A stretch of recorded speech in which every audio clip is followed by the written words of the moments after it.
I was completely housebound, making these paintings and then just putting them out in the world.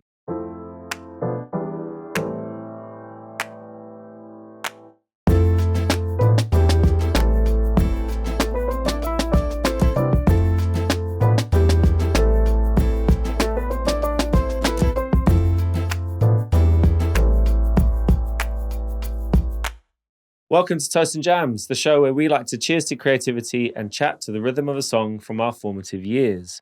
And welcome for this episode, Matt Dosa. Or is it Matt Dosa?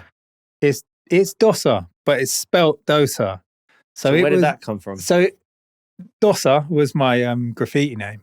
Okay. And I thought of it when I was 12 and didn't really know how to spell. So yeah, okay, fair enough. It's spelt like the Indian pancakes, which are pronounced Dosa. Okay, but, right. Basically, I thought when I first got interested in graffiti, I thought of the name Dosh. And then when I learned a little bit more about graffiti, I discovered that there was a very famous Dosh. So that couldn't be it. So I basically closed the H because I like. It's more about letters than. Of course, I really like the letters thing. Yeah. So it was just like the same word, but with a little nice adaptation. So and I always said it Dosa, and I've spelt it in different ways over the years. But now as in my kind of working life, I have my real government name and my graffiti name together. So Matt Dosa. Yeah. People always call me Matt Dosa, but which is correct because that's how it's spelt. But anyone who knows me will call me Matt Dosa. I just want to let the viewers know a bit about you. North London-based visual artist. Yeah. Just say yes or no as I go along, okay? Yes. North London-based visual artist whose work moves between abstract painting, murals, prints, and public art. Yes. Yes, so far so good. Emerging from a graffiti background, his practice blends bold colour, intuitive mark making, and large-scale composition. Yes. Often sitting at the intersection of street culture and contemporary abstraction. Your work carries a playful immediacy while remaining deeply rooted in place, community, and process. That's nice. I'll take that. Yeah, definitely. Cool. Welcome, Matt. Good to see you. And you. How's it all going? Nice one. Very well. Yeah, Happy New Year. Happy New Year. Yeah, this is the first of Toast and Jams in 2026, so welcome. You know, as a fan of the show, I do. We like the guests to bring on a drink of their choice. What was your choice today? I chose 6 Stellas. Why 6? Because they used to do 6 for a £5. Oh, yeah. And that was the start to many, many situations and nights. And we've already got a couple open. We have, yeah. They didn't cost a £5. No. Well, let's just cheers. Cheers. Chin chin. They've got smaller and more expensive. Yeah. Such as the way of life at the moment.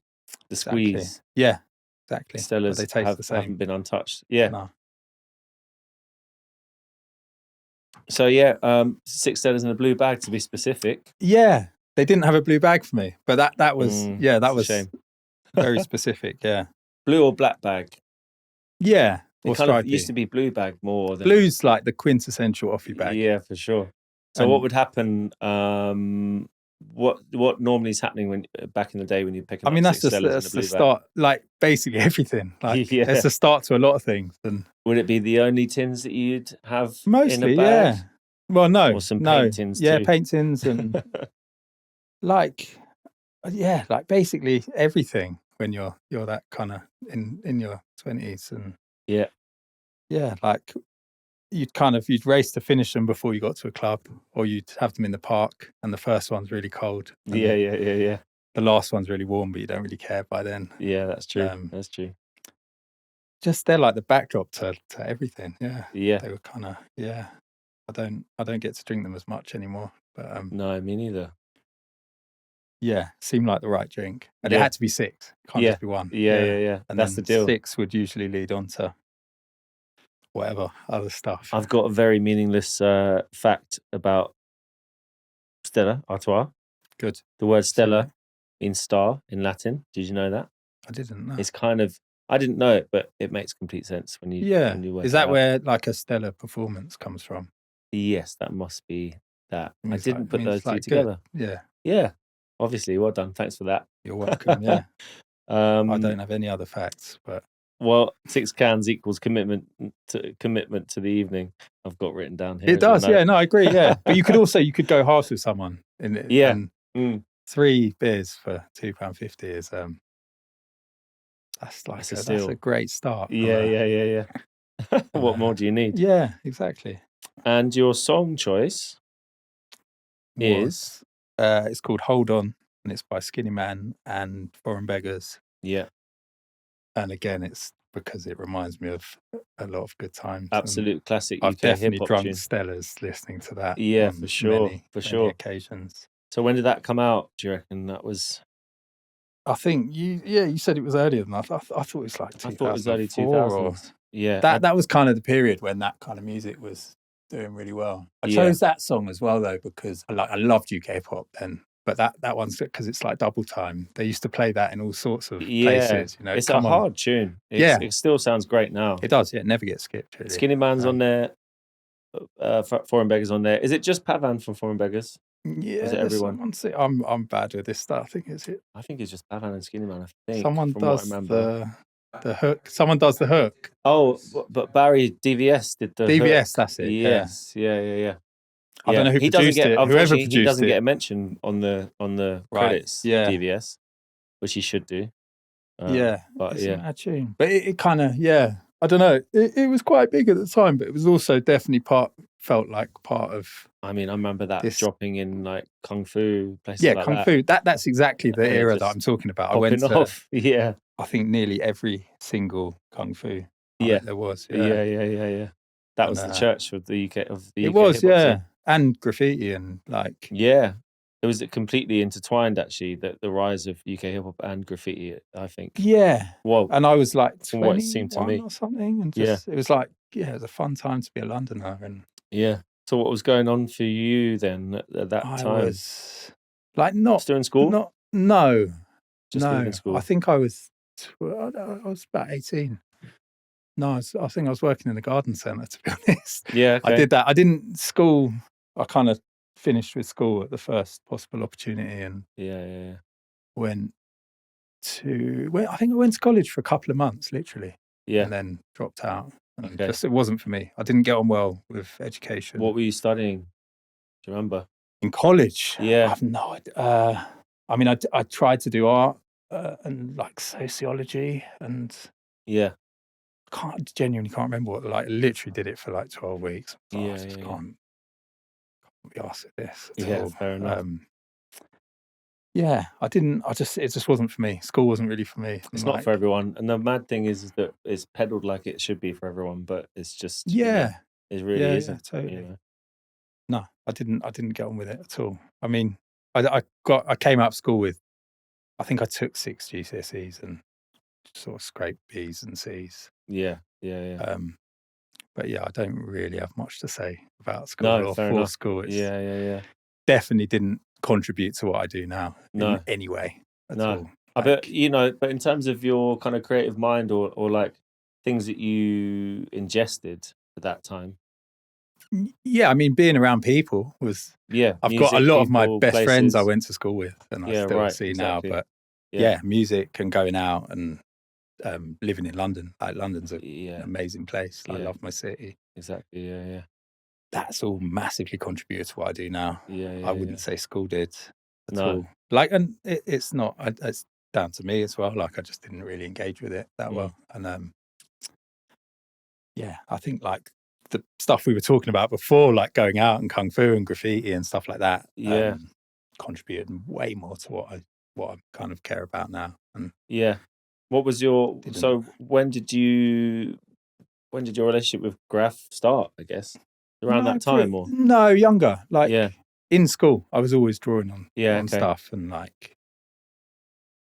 Yeah, I think I got into it when I was like 12. Sorry. No, go on. Yeah, when you were 12. Yeah, like seeing it out and about, and then like other people in school do it as well, and I just kind of I don't know. I was just used to draw it for ages, and then like I guess when you get a bit older, I met people who were like actually doing it and out painting, and then just kind of got into it from there. Yeah, and cool. yeah, I guess that, yeah, when I was like 18 to 20 something, I was like actually doing it a lot. And kind of drawing came off the back of that. So I was like always drawing graffiti, but then I kind of got into drawing like weirder stuff and like not really like abstract like what I do now, but it was like I was always I was sort of quite drawn to like the more kind of abstract graffiti, if that makes sense, like weird faces and shit like that. Yeah, and for like, sure.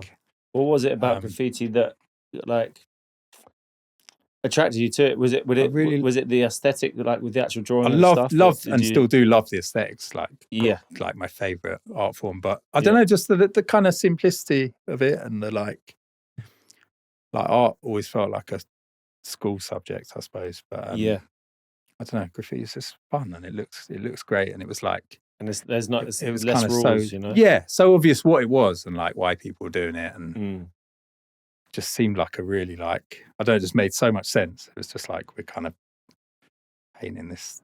When did you first start kind of venturing out to paint? Like actually painting rather than just drawing it, probably just after school finished, I guess. Like when I was about 17, and then and was like really into it for.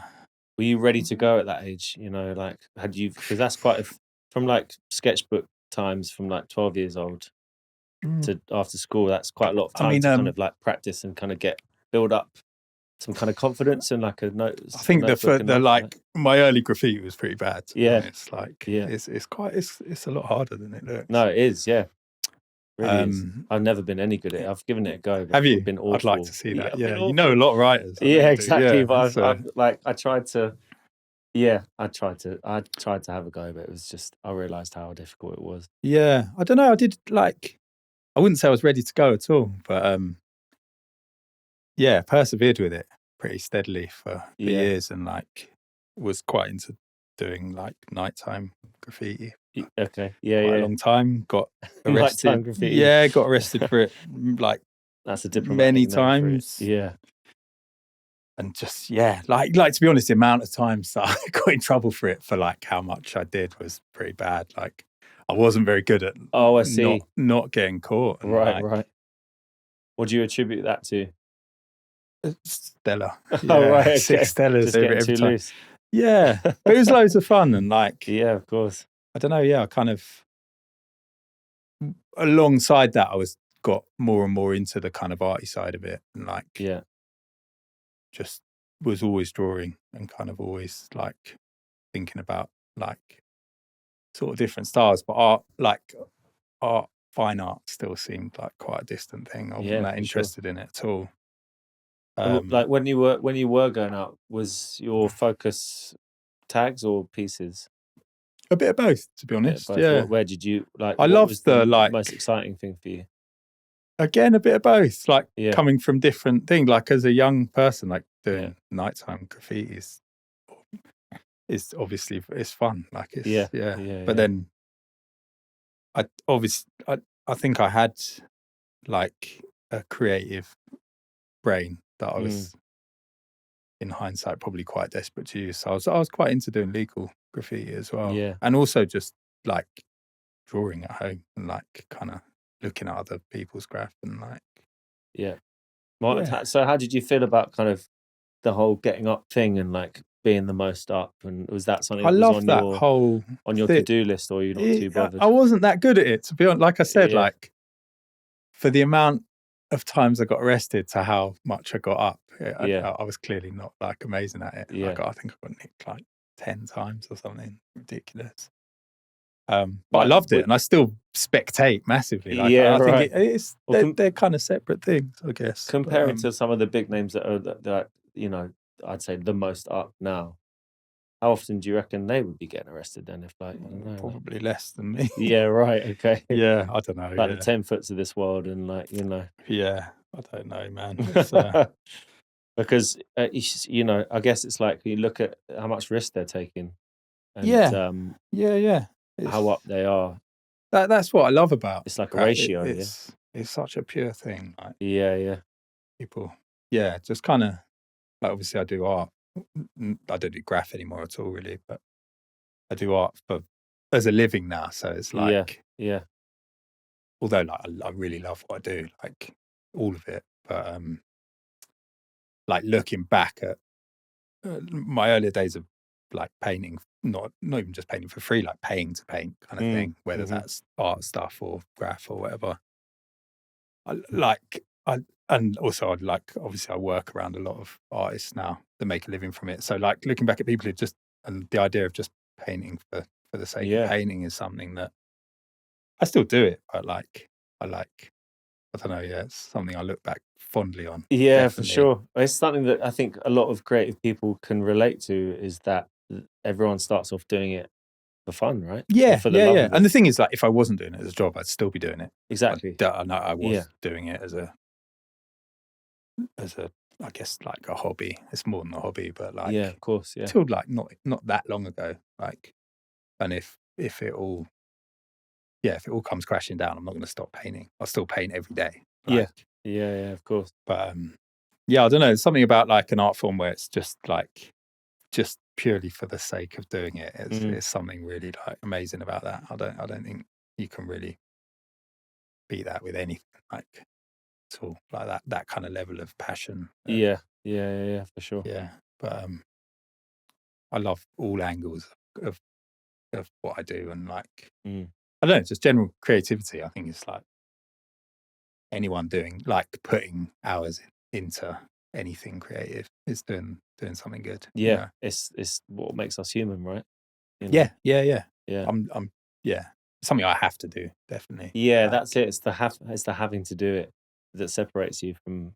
Yeah, I guess so. Yeah, it's funny because it was so accidental. Like I never ever thought it'd be like my kind of calling. It was just this thing that I did alongside. Yeah, but it sounds really organic. Like, especially, picking up a pen at like 12, let's say. Yeah, that sort of initial introduction to graffiti was just like seeing it and being like, what the fuck is that? Like, I love like, tell me more. And then like kind of trying to copy it and then seeing other people who liked it and like I didn't kind of realize that it was going to be what would then lead me to doing all these other things. It was just like you say, just organic, just like just really drawn to that stuff. But then I guess like I was always like a bit of a a closet artist, I guess. Yeah. But like art seemed like, I don't know, it's like a school subject. It was quite boring. So like, I was kind of, now in hindsight, I was constantly making art, but kind of not realizing that I was doing it. And and also we kind of, when we're young, we kind of, we're attracted to what we think is cool as well. Yeah. So it's exactly. Like, and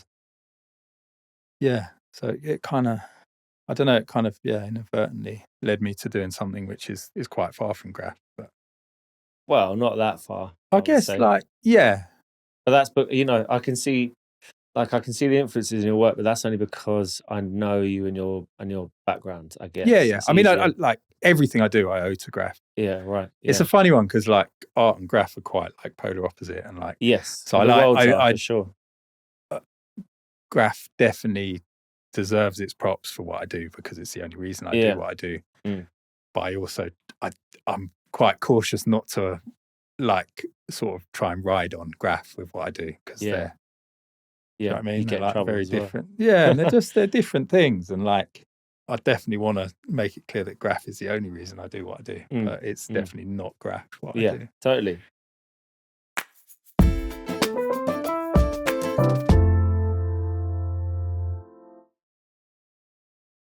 How did your transition from graffiti into abstract work and painting come about? So I mean, we can do the long. Yeah, I'll give you the long story. So, like, as I said, I was like, I guess, like, as I got a bit sort of older, I was maybe got a bit lazy with graph and was doing less of it, but the drawing and and then painting on canvas a bit had kind of come in a bit, and I was I don't know, just like I just got a bit lazy with it. Yeah, like I've been traveling a few times, and was working as a landscaper, and was getting kind of more and more into painting, and like had not really making any money, but occasionally selling a painting, which like blew my mind. Like it wasn't something that, it was always like a real shock. And actually even now it's kind of, it surprises me, but I was getting more and more into like painting, but I was still, it was more like graphy, like doing like weird like characters, like sort of abstracts, but like still with still like graph. yeah, like still see the like more influence. like cartoony, like anyway, yeah, and I was like, yeah, kind of getting more and more like passionate about it, I guess, and to the point I was like getting up early before work and like painting for an hour, and like nice, okay. and like just desperate to do it, but didn't have any time at all because I had bills to pay and like was doing a job that was like hard, just doing like hard landscaping and anyway, so yeah, there was like there's like a point where it happened that I was on holiday in India basically, and I was in a really bad car crash and basically broke both my femurs, like really badly, basically, like shattered them. Oh, yeah. Ouch. Yeah, it was mad. And like, long story short, I was in hospital in India for like 6 weeks, I think, and they were like, "Oh, you're going to be like," I basically woke up in hospital, and they were like, "You're going to be in a wheelchair for 3 months." Oh my god! And I was like, "Fuck!" But like, honestly, like, I was like, in the back of my mind, I was like a little bit of me was like, "Sick! I've got 3 months. Do you mind go straight there? Like straight away? Like almost, yeah. I was like, I'm going to be off work. I'm going to just paint all day. Yeah. I've got this kind of period. And anyway, like, eventually I got flown back to England, and what was supposed to be 3 months in a wheelchair was a year in a wheelchair, and like I think it was like 4 years like recovery, and I was like signed off work completely. And I just painted every day, like like I was like my now wife, I was living with her in a flat, and she was amazing, but she'd go off to work, so I was just at home a lot of the time. And I was kind of given this kind of forced period where I could just, and also I was signed off work, so I was on benefits for most of it. They tried to cut me off, which was wild, but well, you hear about that quite a lot. I went to the, like, you know, they do the like assessment, and I was like, my legs were like literally in like pieces with metal.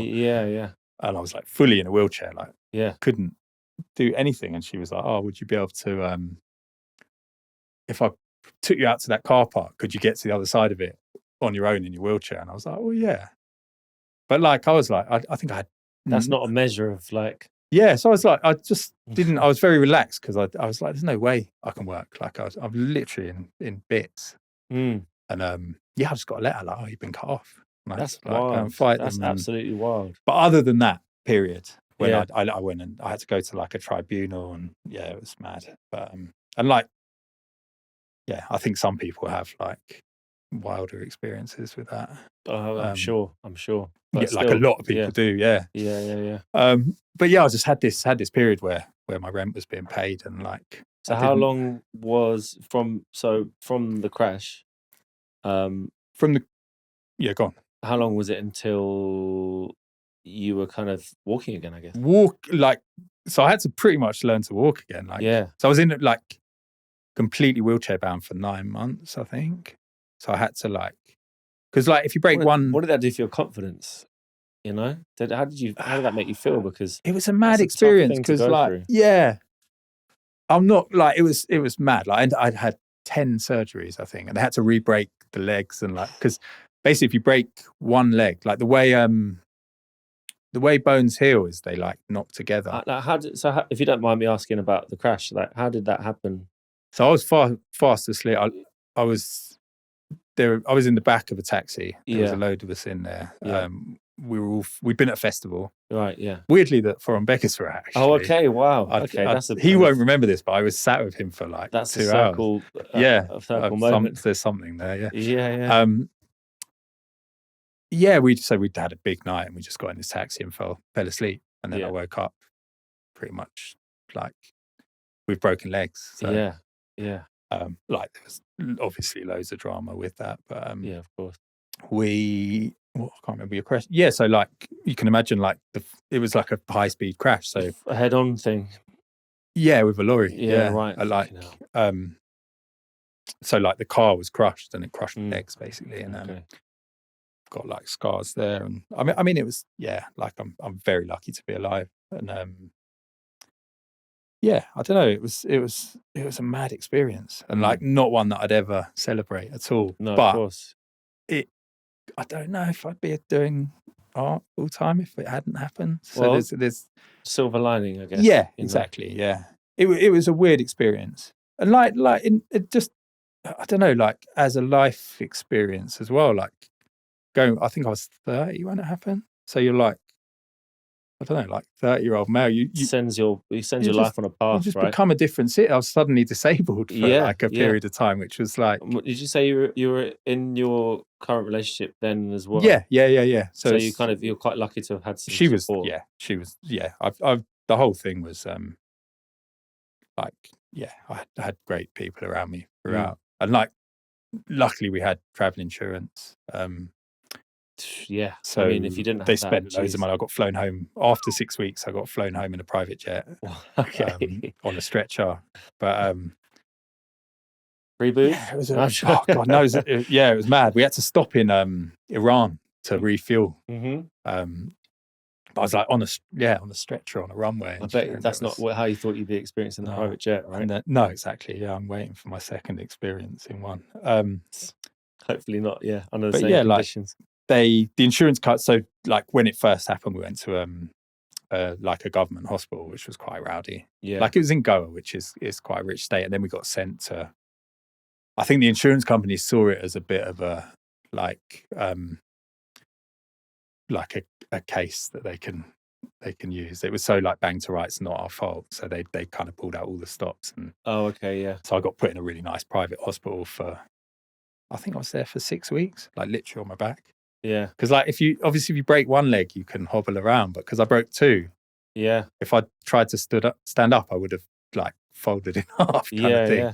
So you literally you got to wait for both of them to heal. Yeah, and the way bones heal is like they were broken into loads of pieces, and like normally like you'd put a bit of weight on them, and that knocks. I think it makes the like whatever the bones are made of communicate, and then they fuse back together. Because they just sat stagnant. I was going for X-rays, and they were like, they're just not doing it. And then eventually, like one of them healed broken. I was gonna say, so it healed like So I was sitting there, so like with like this gap. So then they had to re-break. Yeah, so I had 10 surgeries in total. Oh my god! So it wasn't like a good thing, but between. Of course not. No, but I'm saying it like that because it did kind of that was the point where I started doing art full time. At the beginning, it was just to pass the time. And the kind of I guess like just having time to practice something is the most kind of valuable thing. Totally. I guess it's what like a lot of people get from art school. You know, you've got say what you want about art school, but that is one thing. Just having like a period of your life where you can just concentrate on just making art. Like I guess that was my version of art school. And so that was. You said it before, but remind me, it was. That kind of space of time was 4 years, did you say?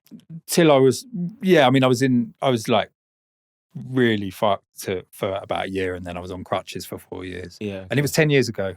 The crash was 10 years ago last week. Right. Okay. Weirdly. Yeah. But so I was just painting and photographing what I was doing and putting on Instagram and and canvas stuff, like you started. So I like from India when I knew I was going home, I like ordered a load of stuff online and like because I was getting you kind of were waiting, like I don't want to say with respect to the situation, you were waiting for an opportunity like this.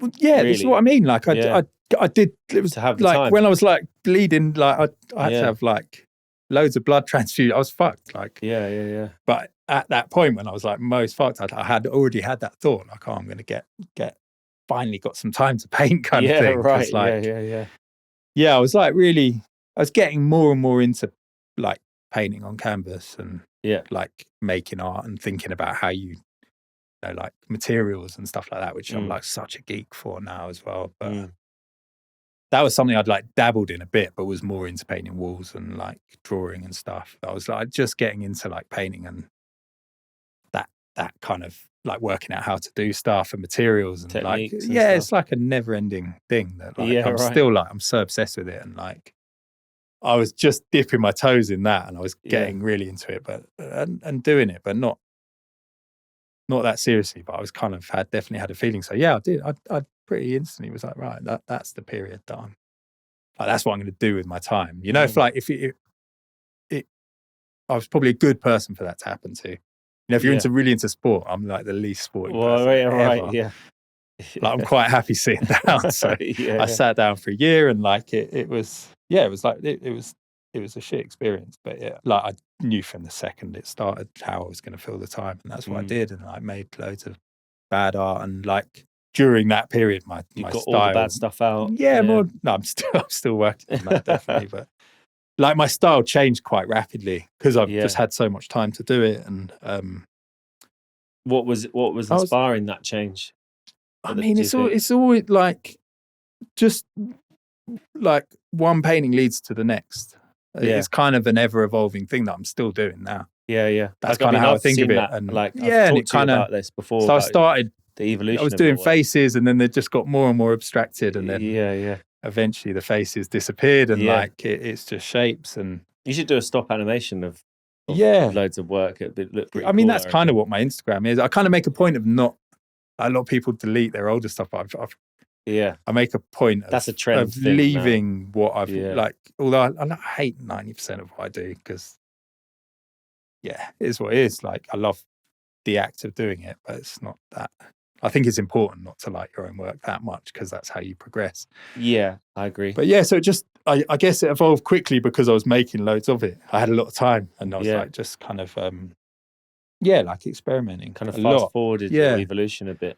And I mean, now I don't have quite as much of that luxury of not, because obviously I do it as a job now. And also I'm, not everything I do, but a lot of it is for people who expect a certain style. But then it was like I was just painting to pass the time. So like everything I painted was just for the sake of doing this thing that I was really enjoying. So I guess that made it easier to kind of take risks and do like stuff that's a bit different. So when you start a new piece, how much is planned versus discovered on the way?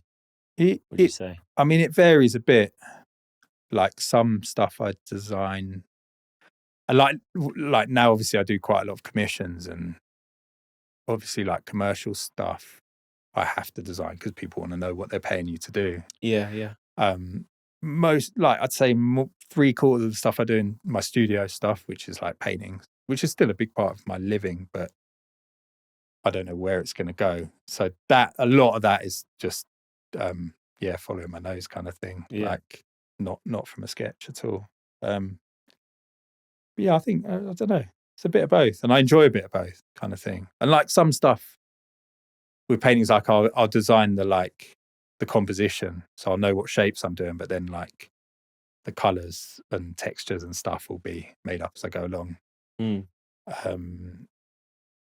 a lot of stuff I'll design and then it will come out. I'll like write the design off halfway and it will end up being something like completely different. And that's really fun. But I think probably my favorite way of working is just starting with a blank canvas on my own, not knowing where it's going to go.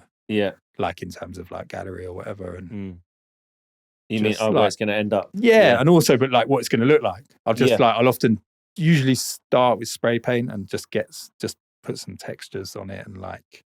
Okay, so you're still working with spray paint? I work with a mix of spray. Yeah, and that's another gift that graffiti gave me.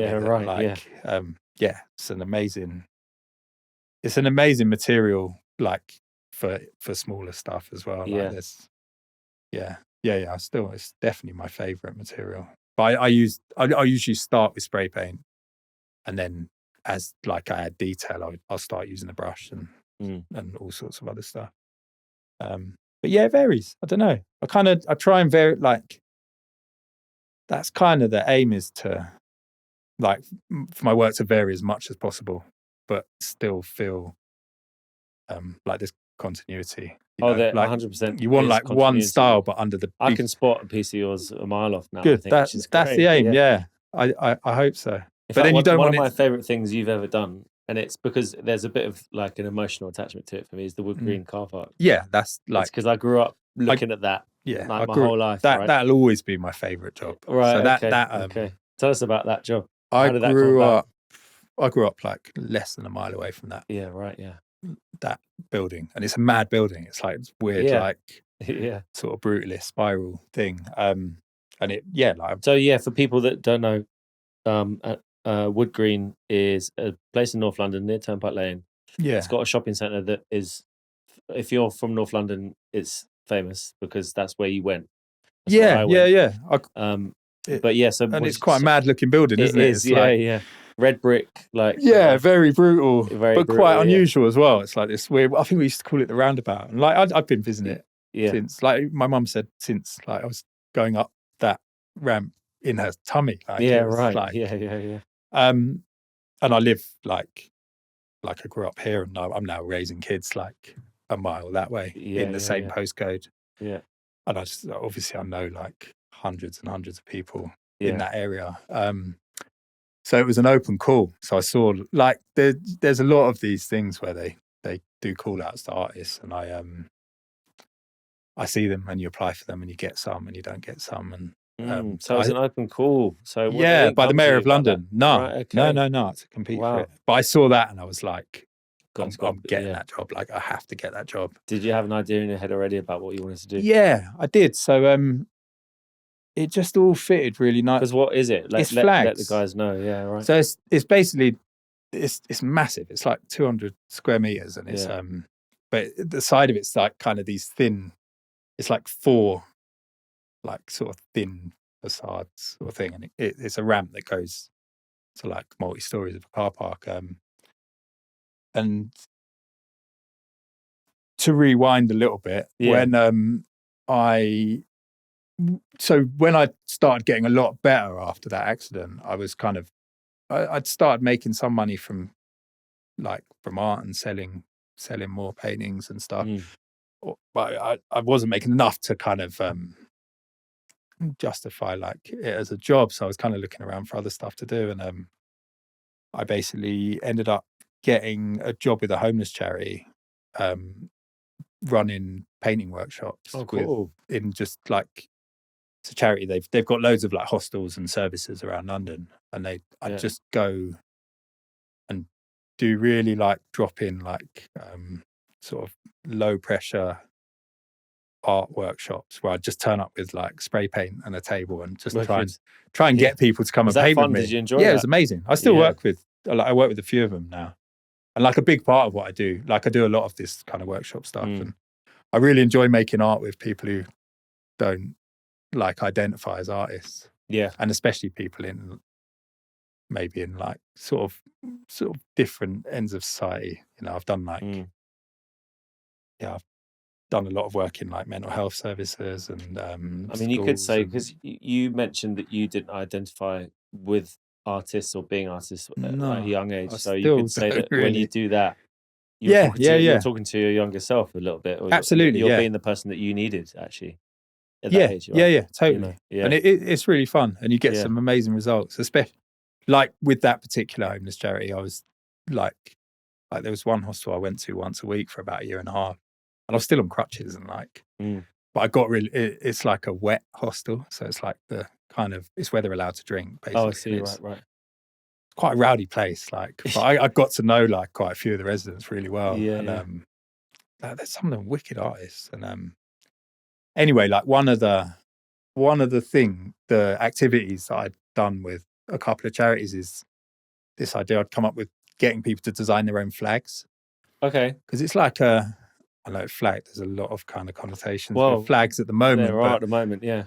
If you kind of flip that over, like they're like, but there's just as much positive. Yeah, and like getting like the idea that everyone should have somewhere they can fly their own flag is quite a nice thing. And it was and it's quite a nice exercise to get people to do because it's so broad. Like other than like, I'm going to get you to do a bit of art that's this size. Beyond that, you can your flag can be whatever you want it to be. And also like flags generally they're abstract paintings. But, colours. Like, my paintings I've always liked flags. So right. Okay. Yeah. I was kind of anyway. So I had done this project with a charity where I'd got a load of people facing homelessness to design their own flags, and it had gone really well. And so I was like, had the idea to like the brief for that with Green Job was they wanted something that would reflect the local area, and it's like diversity or whatever. It's community, exactly. And I was already working a lot in that area with like a charity, so I was working in a referral unit for like a place for kids, like last stop for kids who've been kicked out of schools, and in a couple of schools as well. So I had this kind of network, and so I basically proposed that I'd get as many people from Wood Green to design their own flags. Wicked. And then I'd feed that into a design. Yeah. So I put that proposal. I didn't know that part about the story. So like that's great. Flags are so it's like that mural. It's very much in my style, and it's 105 flags, and I think about 60 of them are mine. Right. Okay. Yeah. And about whatever. I'm not going to do the maths, but a load of them are other people, and like I tried to get as many. So I ran I think in the brief they said we want you to run like 5 workshops, and I was like, look, I'm gonna run as many as I can. I think I ran about 20 workshops. Wow. I went to like the local secondary school that looks onto the building. Sick. Good shout. Went to the local primary school, and then I went to that referral unit that I was already had a relationship with. And then there was like, well, you really were the right guy for the job. Yeah, I'd like to think. Yeah, I mean, I've lived in that postcode for my whole life. Other than, I lived in Tottenham for 10 years, but yeah, like I like know so many people like yourself. Like, yeah. But it was like genuinely not just by me. Like it was. No, that's a beautiful thing. But like, so I really didn't know that. I didn't know that. So the project, like the wider project, was wicked. It was so fun, and like I like not everyone's flags made it, because I obviously wanted it to like aesthetically be consistent. So the way I kind of I kind of nudged people into designing flags. Like I had examples. What of I flags. love about it is that you can when you look at it, even from a car driving past, right, you see that it is flags. Like you can tell just from a glance that it's flags, but it's not flags that you know. Yeah. That's exactly the point. But you know, when it works quite quickly, you know, like especially now, like singular flags can be quite like have quite a sort of nasty feel to it. But if you see like loads of flags together, that immediately, or that what I was looking, it says a lot more. It's unity, isn't it? Exactly. And like, yeah. So that was what I was going for. And there's nearly, yeah. So but there's like all these kids who like. So I did like one of the workshops I did in a primary school. I think I did 2 classes, so that's like 60 kids, and like it all got jumbled into one, and then I digitized it. But there's like a bunch of kids who must walk past it every day, and they can see their flag up there. Yeah, wicked. And it's been there for like 3 years now, I think. And yeah, it's mad. I drive past it. How long is it going to stay up there indefinitely? I mean, yeah. And do you have to do any upkeep to it? No, like I used. Yeah, this was like I said, I really wanted that job, so I did loads of research, and like I paint murals all the time. But like I varnished it, and I like primed it, because it's like really up in the elements, and it's still looking good. Oh, look, we're getting a refresh. Oh, wicked! Yeah, I'm ready, man. Thank you, Campbell. But you've got to leave your trophies up here, man. Oh yeah, okay, cool. Well, maybe we'll leave one up there just in honour of you. You should, yeah. Cheers. Cheers, nice one. To Wood Green Murals. Yeah.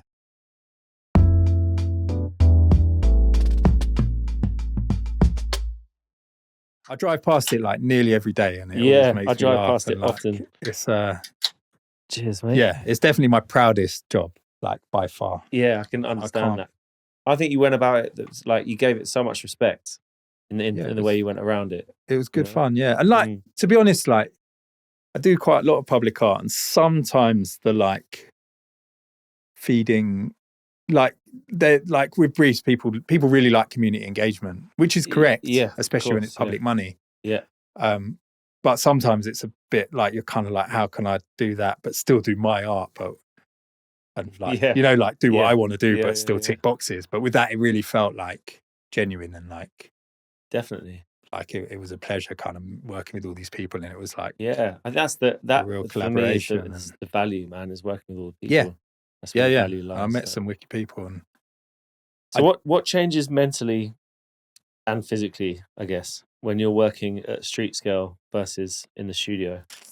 Yeah, they're quite different things. Like that I really enjoy the pairing of the two. Like I think actually like I know a lot of people who paint murals for a living and a lot of people who do gallery stuff, and there's a few of us who do both, and like, but I think maybe if I concentrated on one I might do better at it, but I couldn't choose one. I really like them both. And like, but don't you think that there's probably, you can bring in elements of both to both? Yeah. One feeds the other massively. Exactly, a bit like a musician doing live shows and recording in the studio. Yeah, like painting outdoors, you're kind of given this canvas, and there's always something that's annoying about it, whether it's like the surface or the weather or the like the shape of it or the person you're doing it for, or the like, there's always issues. And like a lot of the way I design murals, I'll usually try and use like the space to inform the design. So like there's a window in the middle of the wall, will be what starts the design off, and then and that will kind of inform the shapes that then does it. And then so things like that are forced on me, I guess, then find their way back into my studio work. But I don't know. Yeah, I'm like the street stuff and the workshop stuff. That's all quite sociable, and I like people. It's nice working with other people, and challenges are good. And like I did a lot of like practical work. Like I worked on building sites and stuff, and worked as a decorator and landscaping and stuff like that. And there's a lot of skills that I learned doing that kind of work that are really like useful with mural painting and like practical stuff. And like I really enjoy that, and I get to work with people like family and friends and stuff, which is great. And having like a new boss every project it's quite fun. Some of the time, totally, especially in comparatively to working on your own. So that which it's all that's wicked, and I love it. But you get to a point where you kind of like, especially with the mural stuff, because a lot of the time, as I said, I've had to like design it digitally first, because they want to know what you're going to do to their building. So it can like start to feel a bit like painting by numbers for a little bit. And I find like when I'm most inspired for studio stuff is when I've got way too much work. And I have no studio. I think everyone's the same. So then like this in the contrast with studio stuff, it's like it's the opposite. It's like really solitary, and like listen to music. And I was going to ask you about music, podcasts. Actually. It's great because it's not like. What's your favorite? Sorry, what's your favorite podcast to listen to whilst you're in the studio? Does it begin with T? Yeah, it does. Yeah. Oh, okay. Cool. Toast and jams. I would call it toast and jams. That's what you're going for, though, isn't it? Yeah, so it's a play on words. S's are important. They're the most important and thing. Jams. Definitely. Yeah. You should do a Christmas special where we have toast and jam. That's true. We were thinking about Christmas special, but this is it. This will do for now. Yes, as close as we get to Christmas right now. Yeah, when I'm doing studio stuff, I listen to podcasts and music all day, and it's very solitary and like like noise cancelling headphones and loads of tea and coffee, and it's wicked. Like, I love it so much. But like up to a point, and then I kind of want to see other humans again, and like how does that affect your like? Do you find like I know I've got my own experience with this, but do you find after solitary work, how does it affect your interaction with friends and family, like that day after having a long period of solitary work? Do you find it affects you in any way?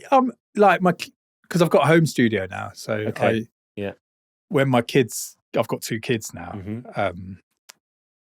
Yeah, I guess when they first get back, I'm a bit dazed sometimes. Do you want to Definitely. give them a little shout out? Yeah, Lucy and Ollie. Pick up Lucy and Ollie. Yeah. Yeah. No, they're great. So they kind of came along just after the kind of accident stuff. Okay. Yeah. I was like almost. It was kind of as the art really took off. We like. Luckily. Yeah. I mean, it was all not on purpose really. I was kind of doing my first like proper decent commission when Lisa, my wife, told me we were having our first kid, and it hallelujah. Yeah. I mean, there's been like, so I've very like my career's kind of been all over the place, but that was like it was kind of in like I think I had my last final surgery I had when my daughter was a baby. Wow. Okay. But like then, since then, it was kind of So I was like in my 20s and then just entered my 30s and was kind of getting ready to continue behaving as I had been for my learning to walk again, life, basically, like, and then was thrown into this thing, and then and kind of out the other end of it, then thrown into being a parent, and then and working hard and teaching like someone else to walk. Exactly, it was quite mad, but it like quite well timed. Totally. As well as things like that could be timed. Exactly. Right. Yeah. But it's all like you said, like it's all been very organic, and like I haven't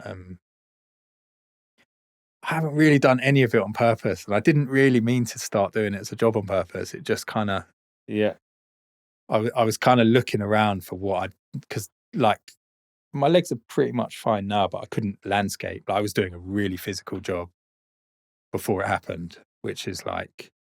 So when was the first piece of work that you did that you got paid for that made you think, actually, you know what, I can do this as a living? I'm still questioning it. To be honest, because everyone kind of has that moment where it's like, I just got paid for this. Like, okay. I mean, the job that I was talking about then, I did a commission for Decca Records in the Universal Music headquarters. Okay.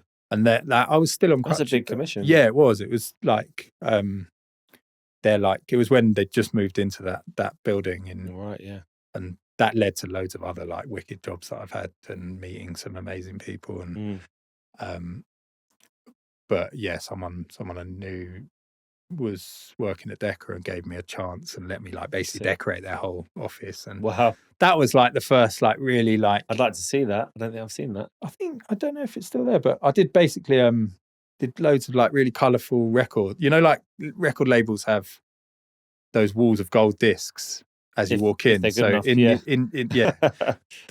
so I did like my interpretation of one of them, and just did like mad colourful records, and then they got me to do like a load of murals in there, and that was my first kind of like I'd been selling art and I'd had a few commissions, and I think I'd started doing the stuff with homeless charities, but that. Yeah, I guess that was kind of the first commission where I was like, fuck, that's like actually like proper, but so I don't know, I'm like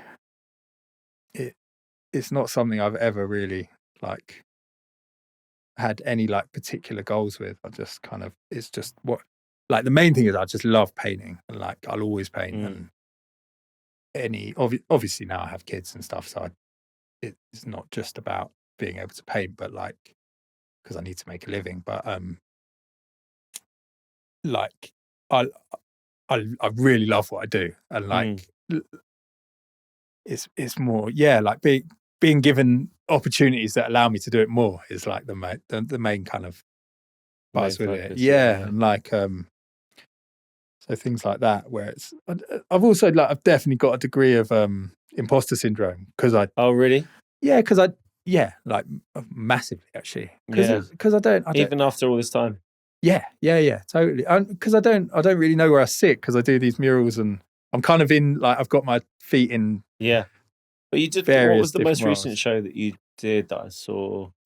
3 pieces, I think, abroad. Oh, in Germany, maybe. Yeah. The most recent. Yeah. So even when something like that happens, Yeah, I've got quite a good network now of like galleries and stuff like that. like imposter syndrome. A bit, yeah. Like that. Yeah, I don't. I guess because there's this kind of like, I guess because I'm very self-taught. Like I haven't really, I don't come from any particular school other than graffiti, but I've obviously moved away from that kind of world, and now I'm kind of like, I don't. But is that even? I don't want to be a street artist. Consider that still to be self-taught if you're still taught in a different environment?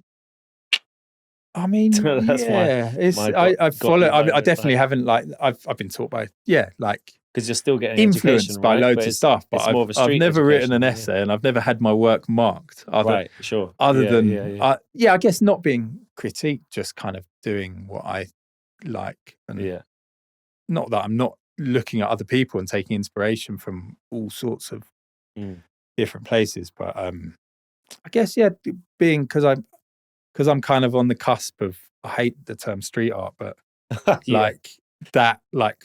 making art in the street, but then also like the gallery world and like, I don't know, definitely street art. That term, man, like I think luckily it's kind of died.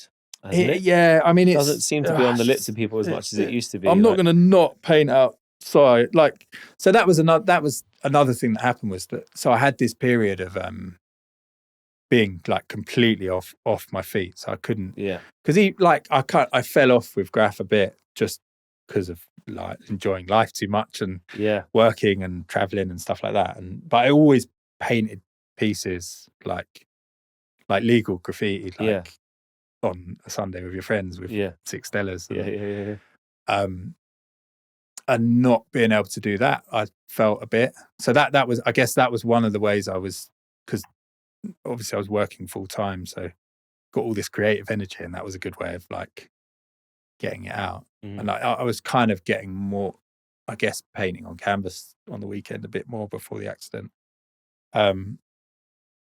But yeah, then I had this period of like just painting all day, every day in a wheelchair at home. And I developed this abstract style. And then obviously as I became more able-bodied, I was like, well, how can I kind of marry these two things? Because I like painting walls and I like painting outdoors. So I was like, it was kind of an obvious thing to do was like mix the two. So now I'm painting art in the street. It's such an obvious thing to do, and and there's loads of people doing it, and there's loads of people painting art in the street. Yeah, that I really like, rate, and but then there's also this stigma thing called street art, which is like I think of as like women's faces with like flowers or like Banksy's. Yeah, just kind of like annoyingly ironic stuff. I'm not one of these. I'm not going to be like really opinionated about it, because like I think anyone doing anything creative is fine. I think it's a good use. I agree. It's a good use of time, and like I agree. There's a lot. And like keep it to yourself. I really like graph for it's like a sport. It's got its rules, and like if it's not graph, it's not graph. Yeah. And it'll always be my favorite. It is like, that's a good comparison. It is like, it definitely has its rules. As soon as it skews off from what it is, then it's not it anymore. And that's fine. And that's what kind of makes it like timeless and like why. But anyway, I feel the need to paint my art outside in the street. So I guess maybe I'm a street artist. I don't know. Like Anyway, so that kind of was a jump that again happened quite organically, but then it kind of you do one and they kind of advertise themselves. So like I probably still like I probably make half my living from painting murals, like doing big stuff, and then the other half selling paintings and like some of it doing workshops and stuff. But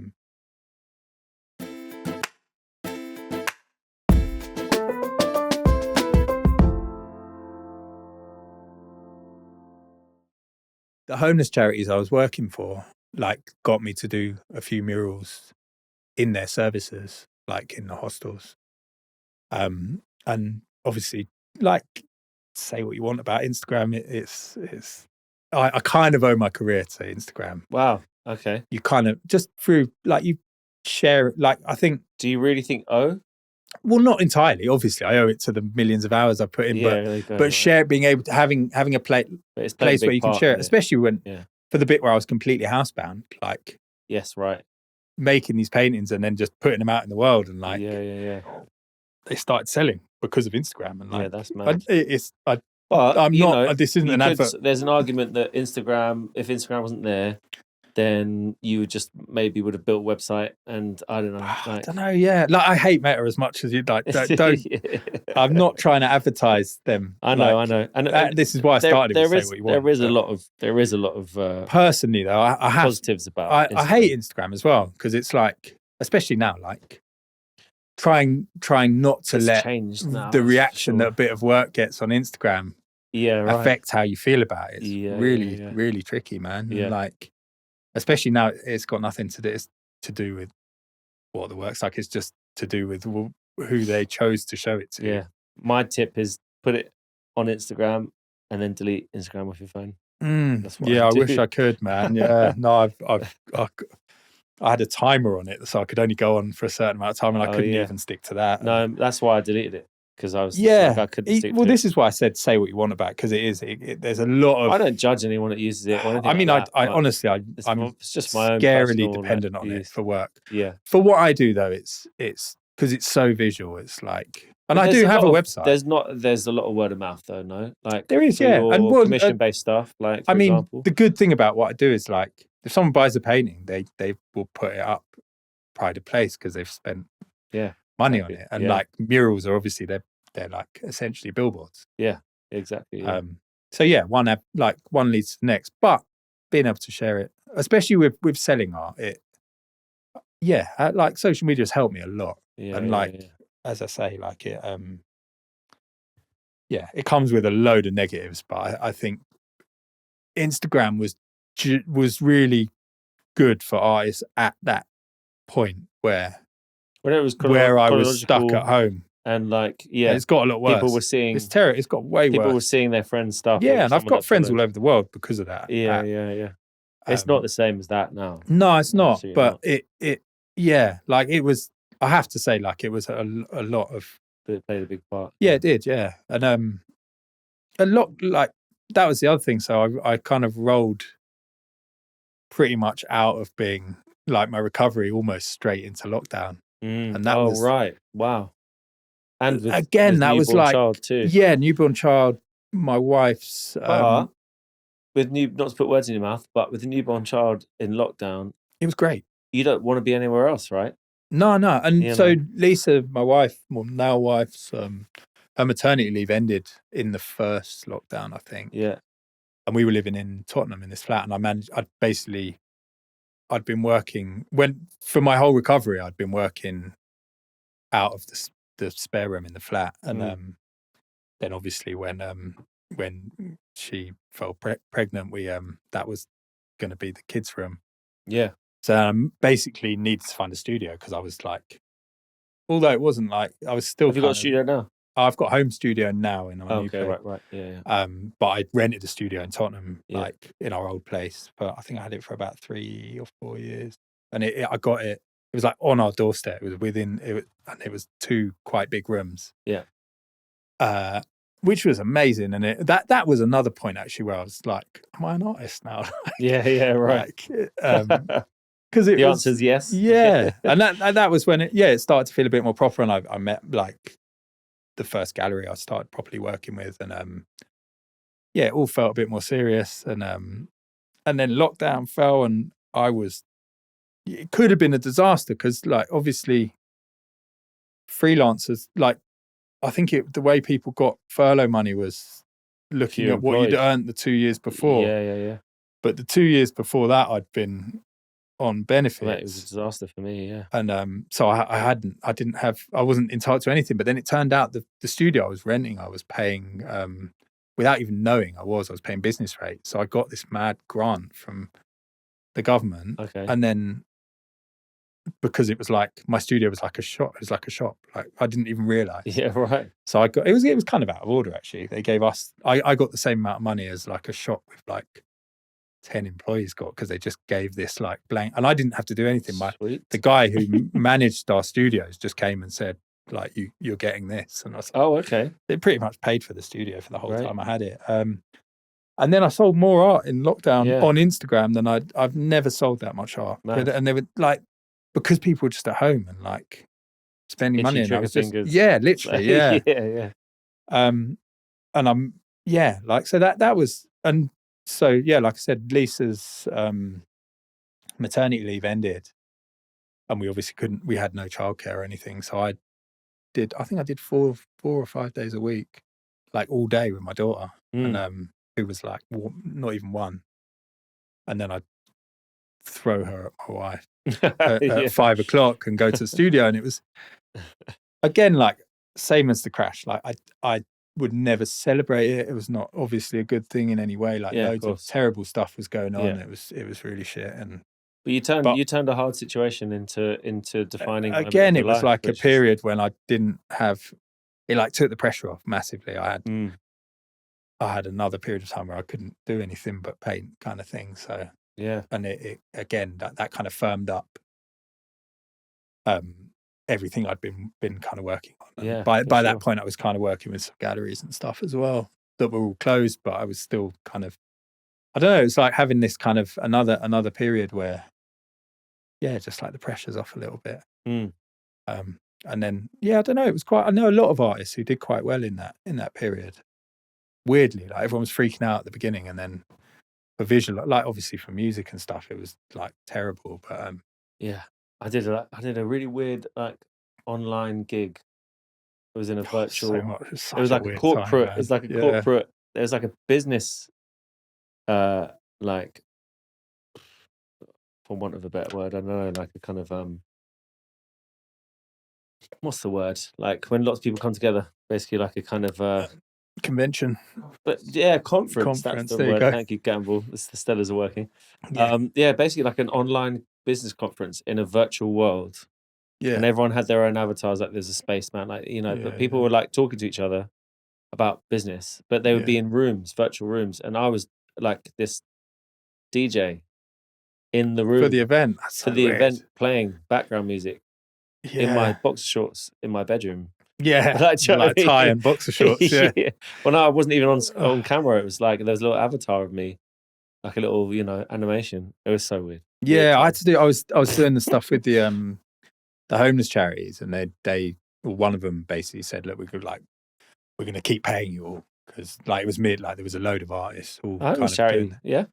Fair enough. All doing the same thing, and obviously we couldn't go to. I think most of their users went to hotels, but they were like, they kind of got us to do these instead of going and running workshops. We had to like make instructional videos, right? So I had to like think of. So I made like they kept you busy.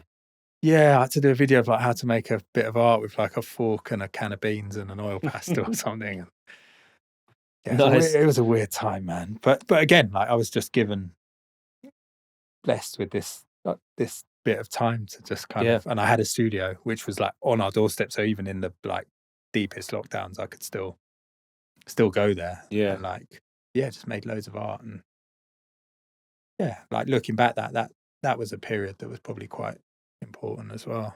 Just kind of practicing, and like, because I think that's like the most valuable thing with anything creative is just time, like having time to fuck about. And for sure, like it's the play, practice playing and make mistakes. Having time to play, like having time to play is when you really learn. Like making bad art is really important. Like 100%. It's the only way to get good at something is to be bad at it. And that's like what I said earlier. I hate I hate most of what I do. We mentioned your gallery show briefly earlier, but I wanted to ask how has the process of being represented by a gallery worked for you, and like what kind of influences it had, do you think, in profile?